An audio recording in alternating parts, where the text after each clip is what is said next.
What is up, people? Van from the VaniverseGaming channel here, bringing you another Solasta Crown Magister video. This is episode 2 of my playthrough in Scavenger Ironman mode. In the last episode, we got a quest to go check out what happened to the garrison out in the middle of the Badlands. We made it to the Badlands, and that is what we're doing here today. So, some people commented that they do want me to do commentary through this video, so I will start doing commentary on all of these episodes going forward. Now, I went into sneak mode, stealth mode here because I do know that there's going to be a fight with some goblins here.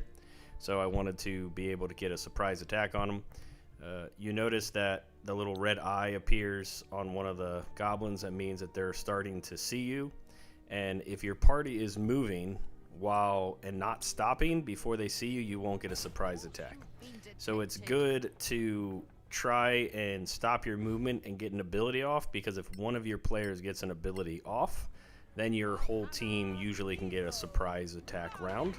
Now, surprise in 5th edition does not mean that everything is surprise. Some things might not have been surprised by you, so some creatures may actually get to attack in the surprise round, but for the most part, you're going to surprise everybody.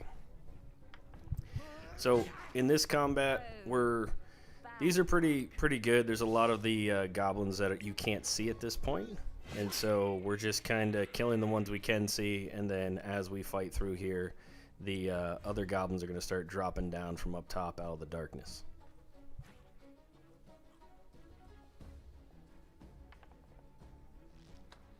Now there is some cover in this map here, so when you go up next to something that has cover, it'll show you a shield, and it'll show you different parts of the shield being filled up. If the shield is completely whited, that means you have 5 AC added on, because full cover in this game, you can't be hit by a certain direction. And then if you're 3/4 cover, I think it's 5 AC, and if you're half cover, it's 2 AC that's added to your armor class. So, you know, if you want to position yourselves where you see little shields on both sides of you, then that's a chance that if someone's trying to hit you with a ranged attack, that you can actually have a higher AC, which makes their chance of hitting you a little bit less.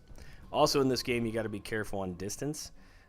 Most of your abilities have a 30-foot to 60-foot range on your spell or your bow. Bows are actually higher. They're like 80, 120. But once you start trying to shoot super far distances, you actually get disadvantage on your attacks. And for all of you who have not played 5th edition before, disadvantage basically means that you roll your 1d20 twice, and you take the lower of the 2 rolls. So if you roll a nat 20 and a nat 1, you're taking the nat 1 because you have disadvantage. And then obviously advantage works the opposite. If you roll a nat 20 and a nat 1, you take the higher number. And then if you just roll normal, you just get 1 dice and you take whatever it is. So as you can see, we're clearing through these guys pretty quick.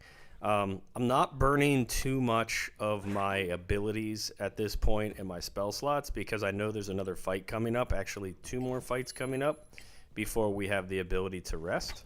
So that is why I am being a little bit on just using cantrips and just trying to conserve my spell slots this early.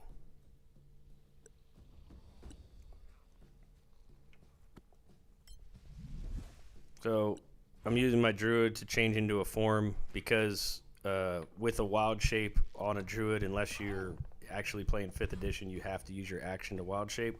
So you can't really do anything after you wild shape.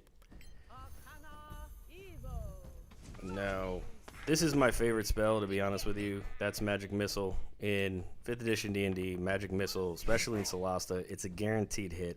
There are some people that have the shield spell, which is really annoying, but for the most part, it's guaranteed damage, and early on, it's just worth it. I use my cantrips and I use Magic Missile because it just guarantees you're going to kill something and gets it out of the fight. It's probably one of my favorite spells in early game in Solasta.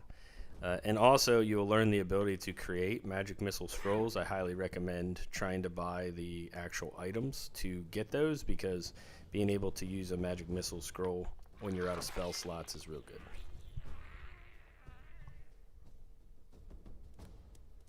Alright, we got 1 guy left here.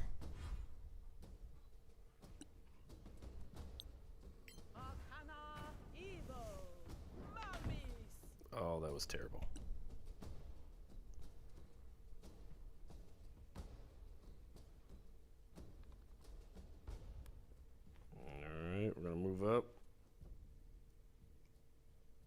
don't think I have. Yeah, we're just gonna ready an attack.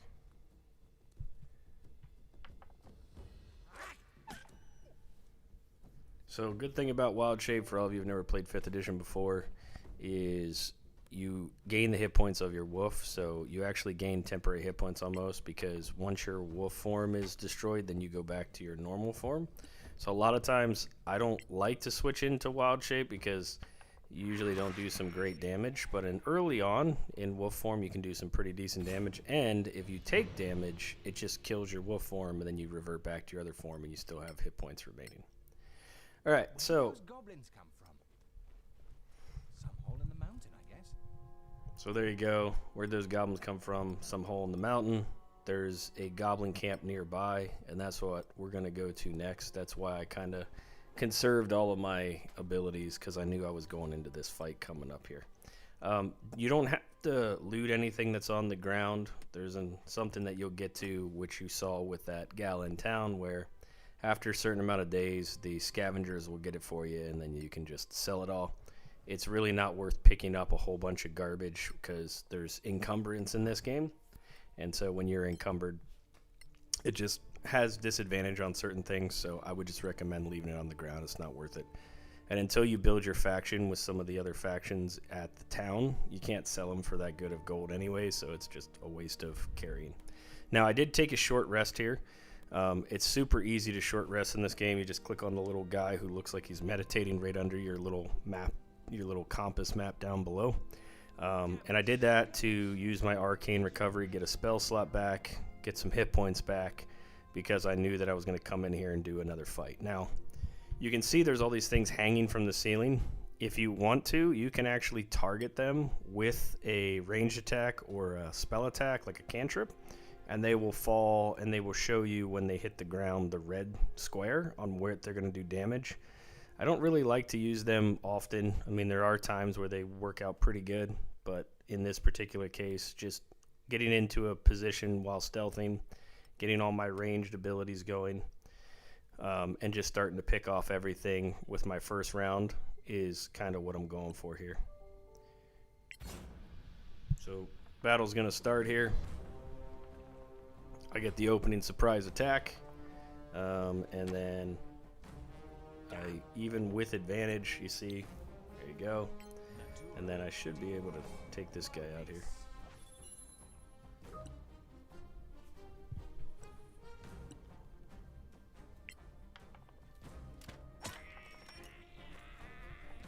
Okay, he's down. Okay, so he's surprised.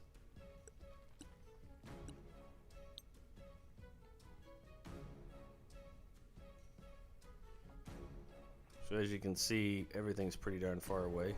So I'm just gonna ready my cantrip, so if they do come into range, I'll fire it off. And then same with her, ready a cantrip, firebolt, in case they come into range. That way I'll fire it off. So in 5th edition D&D, you can actually hold an action, so that when something comes ready in range, then you fire your ability. So in this particular case, I was holding my cantrip, so that if something were to come into range, it would fire off my cantrip. So you can see both of those fired off because that goblin got close enough, and then I was able to kill him. So you just basically, if you can't use your action, you hold it, and then you release whatever you were holding when they come into range. So there we go. Take out another one. And we are down to 2. And they're pretty far away, so I got to move up a little bit to get to some of them here. The other good thing is, in this game, if you kill something while you're stealthed, you don't have to roll a stealth check. So if you notice that the guys that I have that are stealthed, if they do the finishing kill on the creature, it doesn't make me roll a stealth check. Otherwise, every time you attack, you're going to have to roll a stealth check. And if you fail, then you're no longer stealthing. And obviously, stealthing gives you advantage like we talked about earlier. So being able to roll 2 dice and take the higher dice is just going to give you a better chance to hit. I read another action on that one because I couldn't get in range. And I think on this one here, I also decided to do a nice little Oh, I can reach this guy. So here you go. Here's my magic missile. And victory is ours. So I think through that whole fight, I maybe cast one actual spell slot, and that works out. And I knew that magic missile would have finished the job. That's why I decided to use it. So now we'll just clean up everything. There's a couple things to loot up while we're here, and then we'll head up to the actual compound that we're coming to explore. That apparently we haven't heard any reports back from the garrison that was set up here. Good arms you got.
Alrighty. So after we're done looting here, we're going to fast travel. So we'll go to our, hit M, go to our map, and then we're going to try and fast travel out of here. It just makes things super simple. I don't think I could fast travel because there was a place where you had to crawl. So actually, yeah, I just ran to it. Undignified, but necessary. Sometimes if you try and fast travel and it says you can't reach that destination, there's some kind of zone spot in front of you or somewhere where it's not going to let you do the fast travel.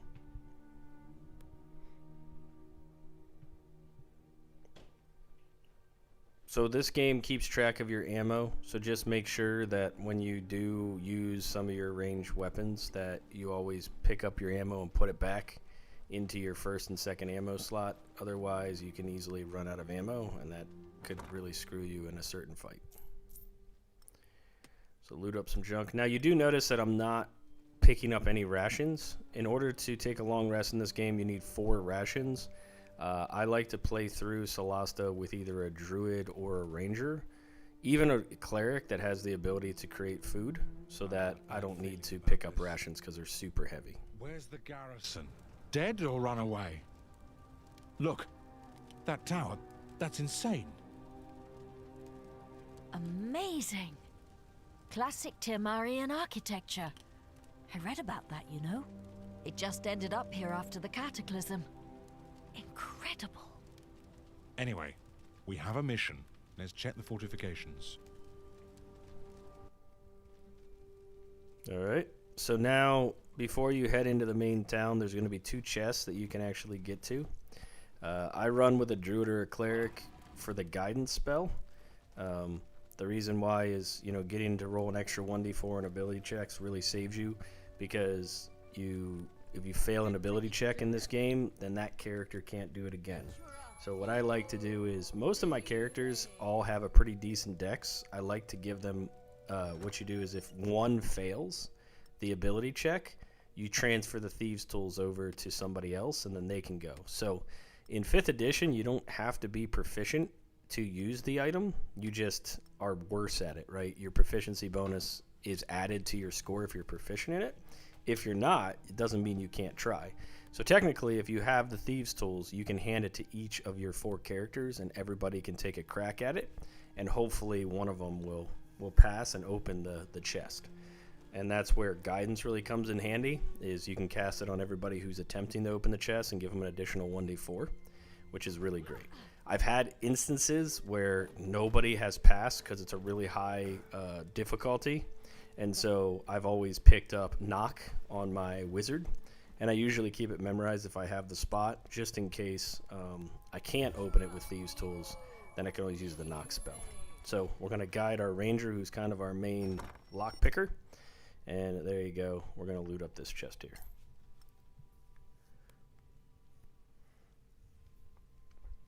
So early on, there's not a lot of stuff that you're going to be picking up that's going to be all worthwhile. So I always kind of look at what we're picking up. As we progress through the game, there are going to be opportunities to pick up bags and stuff that will help with our weight and everything, so we can get there. There's a couple pieces of lore and stuff here and items that you can turn in for faction that you don't want to miss when you're running through here. What do you think? Typical Manicalan architecture. The stone cutting is textbook. Using this orange stone from the mountain. That's it? Orange stone? I won't dignify that question with an answer.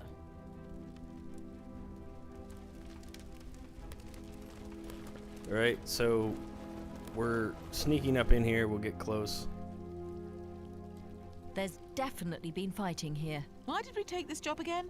Oh yeah, these lovely council badges. This is no time for jokes. Right. Whoever did this could still be around, and we don't want them hearing us. We should look for survivors. 50 people can't just vanish. What the heck was that? Someone's hiding inside the tower. It's a trap. The goblins killed everyone and now it's our turn. Or they're the survivors, and they're being cautious. We need to get up to that door. If they slaughtered the garrison, they'll pay. Back off! No closer! Who's there? We're not letting you in! And we're not coming out! Is Captain Henrik there? We need to talk to him. Don't you dare speak his name, you filthy bastard! Don't talk to them! They'll cast a spell on you! Don't touch me! Lost their minds, the lot of them. Let's get to the door. Maybe if they can see us up close, we can show them our council badges. Alright, so now you're teleported in the middle of the room. There's this one little thing you click here. This will get you something you want to take to hand in for faction.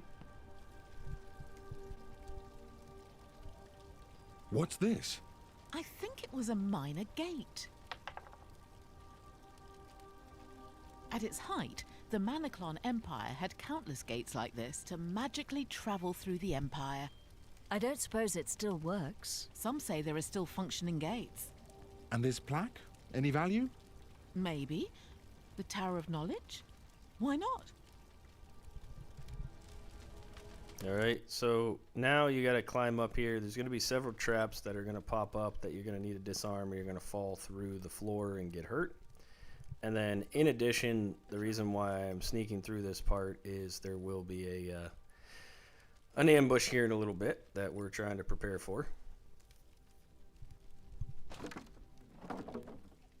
We all have to jump across. We have to move the box out, and then as soon as we get to a certain point here, you're gonna see these little buggers start flying in from everywhere. And so because my one guy was kind of hanging out behind, I couldn't get a sneak attack off. So now we're just going in the turn order we rolled on initiative. And so you can see right now my wizard goes first, and using my magic missile to take one of these guys out. There's a lot of them. They're kind of a pain, and so they're all flying, so they're hard to hit with melee. So I'm not wasting any time here. And this is the last big fight we have until we're going to have the ability to take a long rest. So we're doing okay here.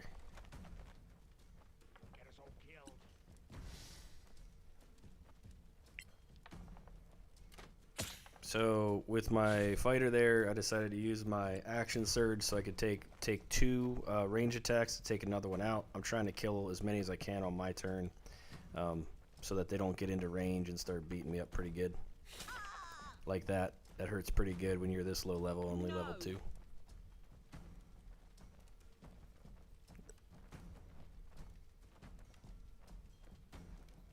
So this one's close enough for melee.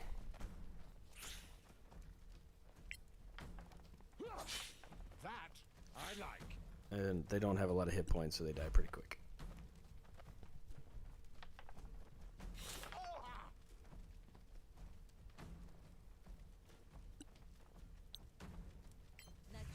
Alright, little cantrip action. And wow, that was bad.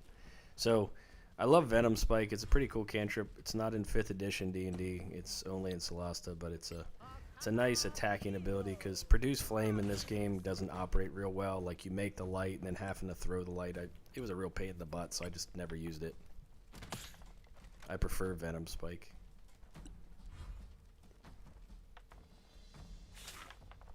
These things are destroying me.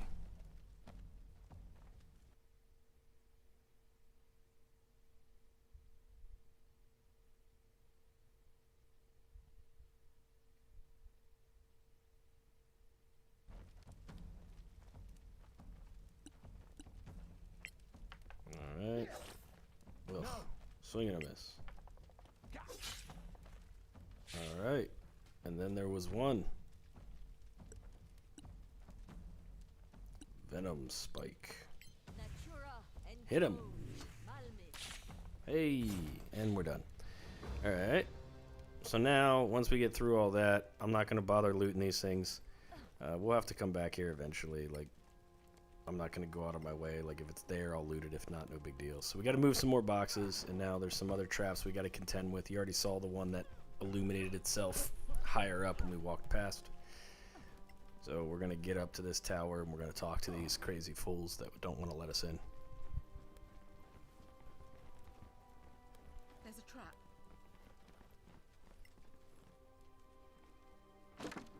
If you want a little bit more of a better experience, you can turn off where you guys stop every time there's a trap. Right now it's set that if a trap, the whole party stops movement. But you can turn that off so you can actually have to stop your movement or accidentally fall through the trap. They're here. You damn Sorax. Sorax? Did they say Sorax?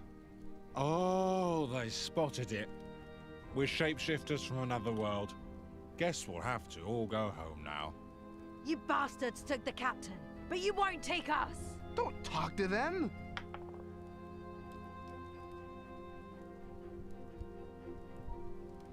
I know how you feel. I fought at Sandreed. Lost a lot of friends there. Sandreed, eh? Which unit? What happened to don't talk to them? The Longswords, under Lord Dalmor. He died on the 3rd day, arrow in the eye. Jonas Mills was the real leader, fought to the bitter end. Open up. They're not Sorax. No! I said no!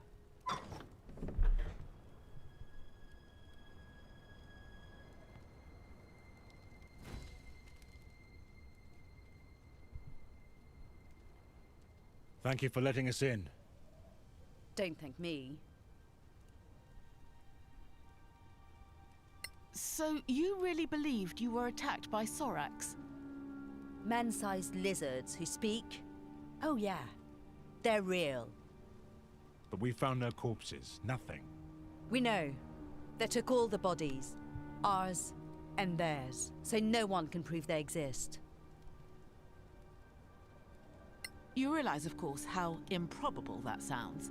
You won't laugh when they come back. We got here without trouble. Then they let you in. And now you're trapped with us. Why would they do that? How should I know? They're Sorax. Dun, dun, Are you in charge here? Lieutenant Beryl Stonebeard. Second in command. After Captain Henrik. Might we have a little chat with your comrades in arms? As long as you don't try anything clever. We're good. That's all she wrote, folks. See you in the next episode. Thanks for watching. Cheers and peace out.